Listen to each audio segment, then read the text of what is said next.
안녕하세요. 김태훈의 현명한 투자자 방송 시작하겠습니다. 본 영상에서 다루는 내용은 투자 권유가 아니며 각개인의 투자 판단에 대한 책임을 지지 않습니다. 별도 SNS 채널 가입을 유도하거나 투자 권유 및 유료 리딩 서비스를 홍보하는 불법 사칭 계정에 유의하시기 바랍니다.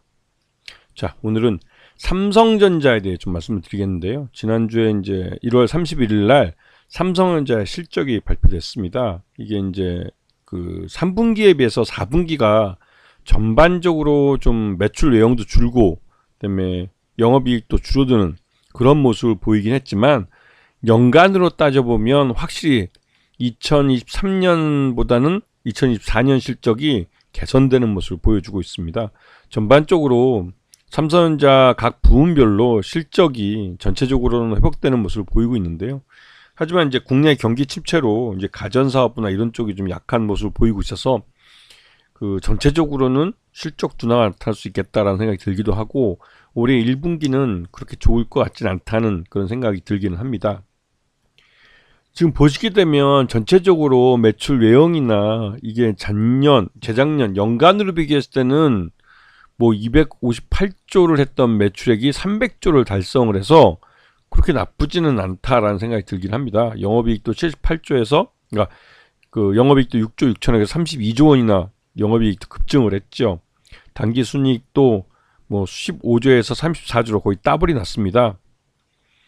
근데 사업 부문별로 들어가 보면 이쪽에서 이제 가장 중요한 메모리, 이 반도체 쪽이 빠르게 회복이 돼줘야 되는데 이게 이제 회복이 좀 더디게 된다는 그런 불안한 점이 좀 있긴 있습니다.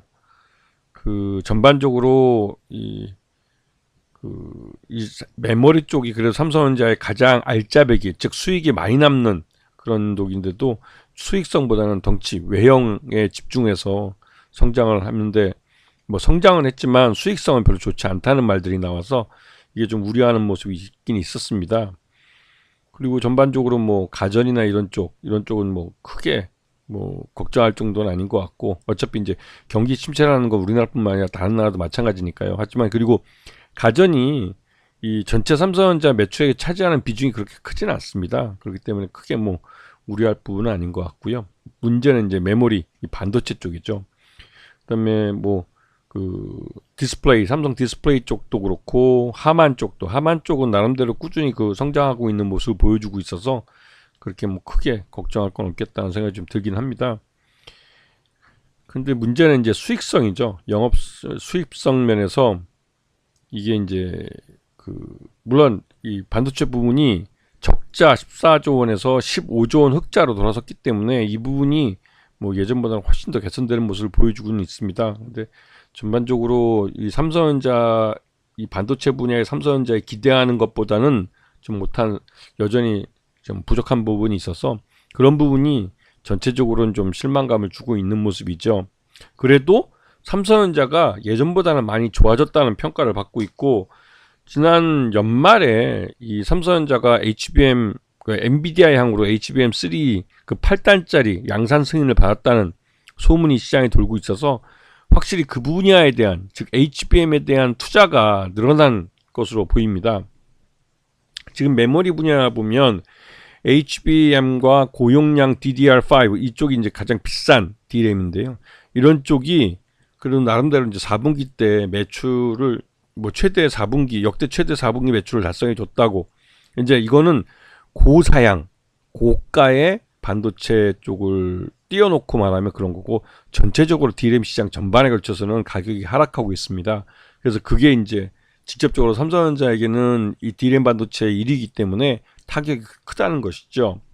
그리고 올해 2025년 1분기 때는 고사양 이게 이제 말함대로 이제 HBM3 8단짜리하고 이 DDR5 이런 쪽을 통해서 그 고사양 수요를 대항하면서 뭐 매출이나 이걸 늘리겠다고 하는 건데 1분기 때는 역시나 전반적으로 전년도 4분기 때 이 재고를 조정하는 달이기 때문에 그런 분기이기 때문에 이때 1분기 때 실적을 늘리는 건 굉장히 좀 어렵긴 합니다.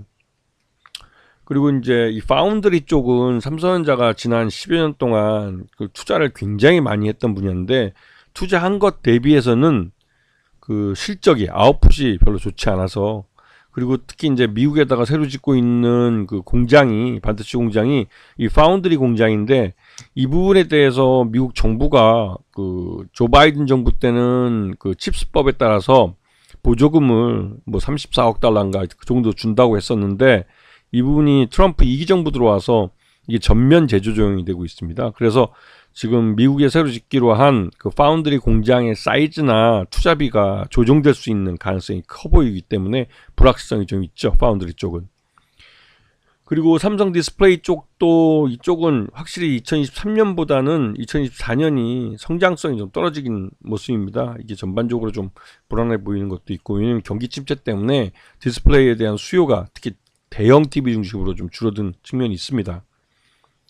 그리고 요번에 새로 발표한 이제 갤럭시 S25, 이게 진정한 AI 폰이라고 그러는데, 요번에 삼성전자가 이 갤럭시 S25 시리즈를 내놓으면서 전격적으로 가격을 동결했습니다. 그러면서 국내 사전 판매 최다를 기록했죠. 100만 대 이상 나간 걸로 알려져 있는데요. 그러다 보니 이 삼성 S25, 이 갤럭시 S25 이 모델이 요 근래에 가장 성공한, 그러니까 AI라는 것 때문에도 이 핸드폰을 교체하는 그런 필요성도 제기되고 있긴 한데, 거기에다가 가격까지 동결을 시켜놔가지고 이게 요 근래 갤럭시 S 시리즈 중에 가장 판매율이 좋은 모델이 되지 않을까라는 기대감이 커지고 있는 상황입니다. 그래서 최근 들어서 우리 증시에서도 이제 스마트폰 부품주들이 오랜만에 좀 고기를 드는 모습이죠.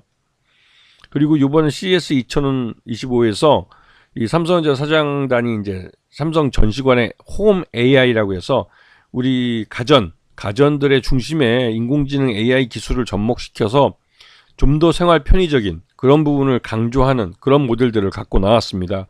이게 말은 그래도 이제 미래의 가정의 모습을 좀 먼저 보여준 것이라고 할 수가 있죠. 그리고 하지만 그 와중에 미중 간 첨단 기술을 놓고 경쟁하는 게, 요번에도 특히 그 미국의 첨단 기술을 지금 트럼프 2기가 들어서자마자 그 AI 인프라 투자를 대규모로 해서 자기 임기 4년 동안 5천억 달러를 투자하겠다고 발표했는데, 곧바로 중국에서 이 AI 그 딥시크라는 AI 모델 개발하는 모델을 이제 공개를 했는데, 이게 오픈 소스 기반으로 해서 그러니까 저비용 고사양, 그러니까 저비용 고효율을 낼 수 있는 그런 인공지능 AI 모델을 공개했습니다. 이것 때문에 미국의 엔비디아나 브로드컴 같은 주가가 하루에 밤에 그냥 17%나 폭락을 해버렸죠. 왜냐면 이 중국이 그 딥시크라는 AI 모델을 개발을 할 때 그 실제로 뭐 H100이나 A100S 같은 이 엔비디아의 최첨단 그 AI 반도체, 그 일명 AI 가속기죠. 그걸 사용하지 않고 H800이라는 중국의 수출을 미국이 허용하는 그 저사양의 이 AI 가속기를 갖고 이 중국의 딥시크라는 AI 스타트업이 그 R1이라는 이 AI 모델을 만들어냈는데, 이게 거의 오픈 AI의 그 O5만큼의 이 성능, 퍼포먼스를 냈습니다. 이건 굉장한 충격이죠. 그러면서 이제 미국 정부가 갑작스럽게 이제 그 중국의 AI 스타트업인 딥시크의 이런 AI 모델을 사용하지 못하도록 그 중지 명령을 내리기도 했고, 미국 내에서 사용할 수 없습니다. 그리고 일반 그 기업들도 이 중국으로의 개인 정보가 유출될 수 있다고 해서 사용을 뭐 금지하는 중지하는 이제 권고를 내긴 했는데, 이미 미국의 AI 서비스를 개발하는 업체들은 그 딥시크의 오픈 소스를 내려받아서 그 오픈 소스를 기반으로 해서 자신들의 AI 서비스를 개발합니다. 그러면 이거는 공개된 AI 모델이기 때문에 가격도 굉장히 저렴한 것이고, 사용할 때 그 저작권에 대한 염려도 없는 것이죠. 이거를 중국이 그럴 목적으로 아예 풀어버린 겁니다. 이 충격이 대단한 거죠. 지금 당장 오픈AI나 이쪽은 한 달에 $20의 그 사용료를 내고 그 이 생성형 챗 GPT를 사용해야 되는데, 그런 유료 또 아니면 이제 이런 AI 모델을 갖다 쓰면 그 AI 모델료를 내지 않아도 되기 때문에 AI 서비스를 개발하는데 비용이 확 떨어지게 됩니다. 이건 챗 GPT, 그러니까 그 AI 챗봇 만드는 업체들에게는 굉장히 큰 희소식이 되죠. 그래서 알게 모르게 벌써 그 중국 딥시크의 그 AI 모델을 다운받아서 그걸 갖고 이제 자신들의 AI 서비스에 적용시키려는 그런 움직임들이 미국 기업을 중심으로 나타나고 있습니다. 그리고 이러한 딥시크 충격이 미국 증시를 치고 나가자마자 바로 이 AI 오픈 AI의 샘 알트만 CEO가 우리나라로 날라왔죠. 물론 이게 전 세계 투어 중에 그 일본을 거쳐서 우리나라를 거치고 또 인도로 가는 게 하나의 코스라고 그러지만 굉장히 빠르게 우리나라의 그 주요 기업 CEO들과 미팅을 했습니다. 그래서 우리나라에서는 오픈 AI의 샘 알트만 CEO와 소프트뱅크의 손 마사요시 회장, 그다음에 삼성전자 이재용 회장이 만나서 AI 동맹을 추진한다고 그러는데 이게 그 스타게이트의 동맹 중에 그 삼성전자 자리에 그 오라클, 미국의 오라클 사장이 들어가 있는데요. 근데 그 모습만 보면 오픈 AI는 말 그대로 소프트웨어 그 기술을 말하는 거고 소프트뱅크는 돈입니다. 일본이 자본을 대고 한국은 하드웨어 기술을 내는 거죠. 삼성전자가 그 역할을 하는 겁니다. 미국의 그 오라클을 대신해서 삼성전자가, 즉 오라클은 미국 내에서 이 그 하드웨어를 대표하는 그 파트너로 들어간 것이고 전 세계 글로벌 시장에서는 삼성전자가 그 역할을 하는 겁니다. 그래서 이 오픈 AI의 폐쇄형 AI 이쪽 먼저 생성형 챗 GPT죠. 이쪽에 대해서 그 비싼 비용을 들여서 만들어야 되는데 이게 쉽지는 않아 보이긴 합니다. 왜냐면 이 말 그대로 중국의 딥시크를 쓰면 완전히 공짜인데 이 오픈 AI는 돈을 내고 뭐 AI 모델을 사기 때문에 이런 AI 모델을 사서 만든 그 AI 서비스는 기본 원재료비 자체가 비싸기 때문에 원가가 비쌀 수밖에 없는 것이죠. 자, 하여튼 간에 삼성전자는 여기다가 또 이재용 회장이 2심 판결에서 이제 무죄를 받으면서 한결 그 삼성 경영권, 그 불법 경영권 승계에 대한 이 부담도 좀 덜 편입니다. 이게 뭐 진짜로 뭐 죄가 있다 없다 할 게 아니라 뭐 일단은 뭐 19개 혐의에 대해 전부 무죄를 선고받아서 항소심에서도 무죄가 나왔고 뭐 검찰이 다시 이제 제소한다고 하는데 대법원 가도 뭐 달라질 건 없어 보이긴 합니다. 자, 이제 이렇게 되면 이제 삼성에 남아있는 것은 이 삼성의 경영권 승계가 가장 큰 문제예요. 지금 이재용 회장까지는 어찌어찌해서 물론 요번에 걸려가지고 세금을 10조 원 넘게 세금을 냈습니다. 상속세 이건희 회장 돌아가시고 그 상속세를 10조 원 넘게 우리나라 그 재벌 회장 일가 중에서는 가장 큰 상속세를 낸 거죠. 세금을 나름대로 제대로 내고 좀 경영권 승계했다고 말할 수 있는 그 정도의 뭐 돈을 낸 것이죠. 근데 실제로 뭐 이 삼성전자만 요번 2024년 매출액이 300조 원짜리인데 300조 매출을 하는 회사를 뭐 이 오너 일가가 뭐 지분도 그렇게 많지도 않은데 이걸 이제 소유권을 가져가는데 뭐 단돈 10조 원이면 굉장히 싸게 뭐 한 거죠. 원래대로면 더 많이 냈어야 되는데. 하여튼 간에 이 삼성전자가 지배구조 개편 문제가 가장 마지막 남은 문제입니다. 이 문제를 해결하기 위해서 나름대로 삼성전자, 삼성생명의 순환출자고리 제거를 하고 이를 통해서 지주회사를 설립하는 건데 그러기 위해서는 삼성물산의 가치를 끌어올려야 되는 문제가 있죠. 그래서 이 문제가 이재용 회장 오늘과의 그러니까 경영권을 유지하는 데 가장 큰 관건이 되고 있습니다. 그리고 이제 오너일가가 이제 이건희 상속세를 납부하는데 2026년 올해하고 내년하고 2년만 내면 이제 완납을 하게 됩니다. 그래서 항상 지금 삼성 오너일가가 보유하고 있는 지분을 시장에 갖다 팔거나 하는 것 때문에 이 삼성전자가 주가가 계속 이제 뭐랄까요, 주가 발목을 잡혀왔는데 이제 그런 부분이 좀 덜하지 않을까라는 생각이 좀 들기도 합니다. 그리고 작년 연말에 주가가 이제 5만 원대까지 떨어지자 곧바로 그냥 10조 원 규모의 자사주를 산다고 그냥 아예 공시를 해버렸습니다. 그냥. 근데 삼성전자가 그 반대매매, 오너일가가 이 반대매매가 나가지 않도록 주가를 관리하겠다고 시장에다가 아예 그냥 큰 소리 친 거죠. 10조 원을 주식을 사는 겁니다. 10조 원. 1년 내내 이제 분할 매입하겠다는 건데 명분은 주주가치 제고지만 나름대로 오너일가의 이 주식 담보대출을 사용하는 부분에 대해서 반대매매가 나오지 않도록 방어막을 친 것이죠. 그리고 이번에 그 미국 텍사스주에 신규 반도체 공장을 이제 건설하는데 이 부분에 대해서는 미 상무부가 주겠다고 계약을 조 바이든 정부 막판에 급하게 서둘러서 확약 이제 계약을 맺었는데 이 부분에 대해서는 트럼프가 집권하자마자 이 모든 보조금 규정이나 이런 것들을 다 부인해 버렸어요. 그래서 실제로 이거를 받을 수 있을지는 모릅니다. 그래서 미국 내에 이 공장을 새로 짓는 스마트 팩토리 공장은 이게 이제 어떻게 이제 계속 계획했던 대로 이 투자가 될지 아니면 좀 축소해서 투자가 될지 그 부분은 아직 불확실한 측면이 있습니다. 자, 그리고 삼성전자 4분기, 작년 4분기 실적이 발표되고서 삼성전자에 대한 목표 주가가 증권사별로 낮춰지거나 더 올려잡거나 하는 그런 모습이 보였습니다. 굉장히 혼란된 모습을 보였는데요.